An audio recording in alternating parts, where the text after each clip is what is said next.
The Apple of Discord, the story of the Trojan War. The greatest war in ancient Greek history, the Trojan War, was started with an apple, the apple of Eris to be exact. Eris, the goddess of discord, was well known around Mount Olympus as a poor and ungracious party guest.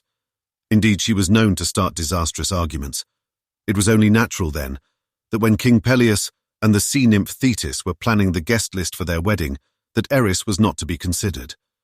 Outraged by their oversight, Eris worked her magic at the wedding without being present. Into the wedding hall she threw a golden apple. The inscription on the fateful fruit read, "For the fairest."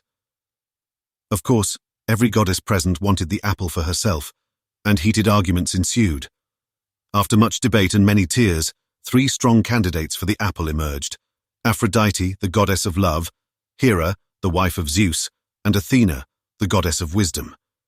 Who was really the fairest? The question was put to Zeus, ruler of men and gods.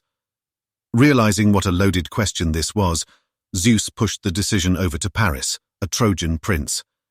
Each of the 3 goddesses tried to win Paris's favor by offering him bribes. Hera offered Paris military glory, Athena offered him worldly wisdom, and Aphrodite offered Paris the fairest woman on earth. When decision time came, Paris was ready with an answer. Aphrodite was truly the fairest of them all. The fairest woman in the world was a queen and of godly parentage. The biological daughter of Zeus and Leda, Helen was the most beautiful woman in all the lands surrounding the Mediterranean Sea. Naturally, all of the men from miles around came to ask her earthly father, King Tyndareus, for Helen's hand in marriage. So many suitors were there that Tyndareus feared his kingdom would be split in civil war if he chose the wrong husband for his daughter. He contrived a vow to be taken by all of the many suitors. If Helen or her husband came to distress, all of the other suitors were to come to their aid. All of the suitors agreed, and Tyndareus chose Menelaus to be Helen's husband. He also made him the king of Sparta.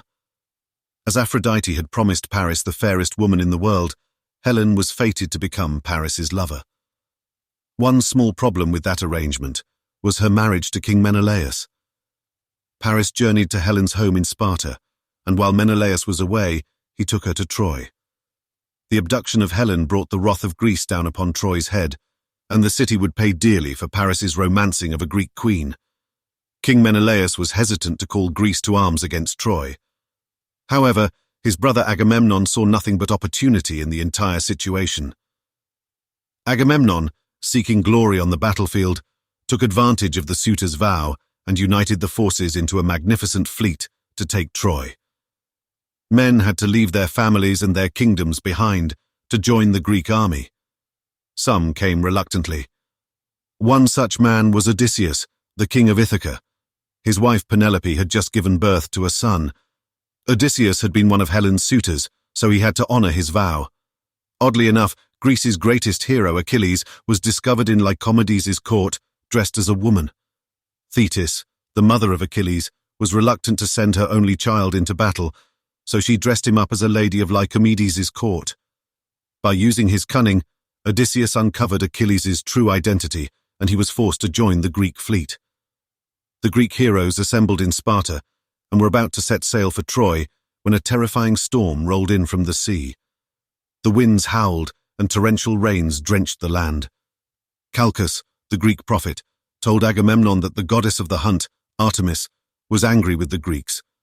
In order to appease the goddess and end the storm, Agamemnon had to sacrifice his daughter to Artemis.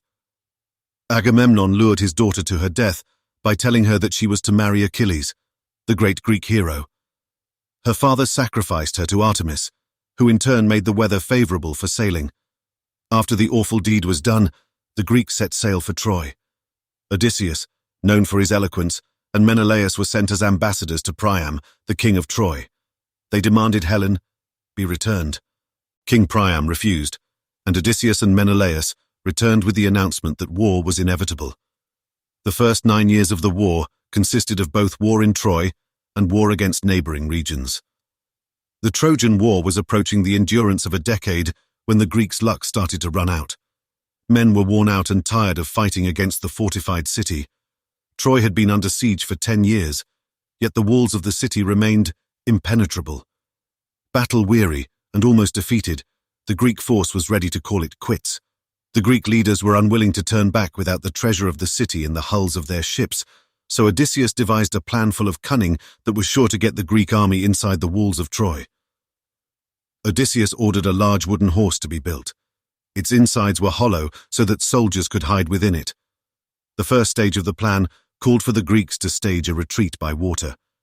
Then a Greek traitor would be left behind to tell the victorious Trojans that the horse was a gift for the gods and was not to be taken into the walled city, else the gods' favor fall upon the Trojans. Of course, the Trojans brought the huge horse into the city, breaking down parts of the wall to fit the enormous structure through the city gates. During the night, while the Trojans were celebrating their victory, Odysseus and the others who had concealed themselves inside of the horse dropped down from the horse and let the rest of the army in through the gates. Once all the Greeks were inside of the city, mass destruction and chaos broke loose. The Greeks burned the city, including the temples, mercilessly killed all of the Trojan men, and enslaved the women. Menelaus found Helen. He drew his sword to kill her because of all the trouble she had caused, but the goddess Aphrodite protected her. And when Menelaus looked at Helen, he was so overwhelmed with her beauty that his sword fell to the ground. The Trojan horse was ultimately the demise of the Trojans, and still stands today as evidence that brains, not brawn, will often win the battle. With the sack of the city, the Greeks took everything from Troy, but mysteriously the treasure of Troy was nowhere to be found. When the city started to burn, King Priam concealed the royal treasure in the wall of Troy, knowing that the Greeks would never think to look there. So the great Trojan treasure was not discovered by the Greeks, but by a German named Heinrich Schielmann in 1870, centuries after the city had fallen.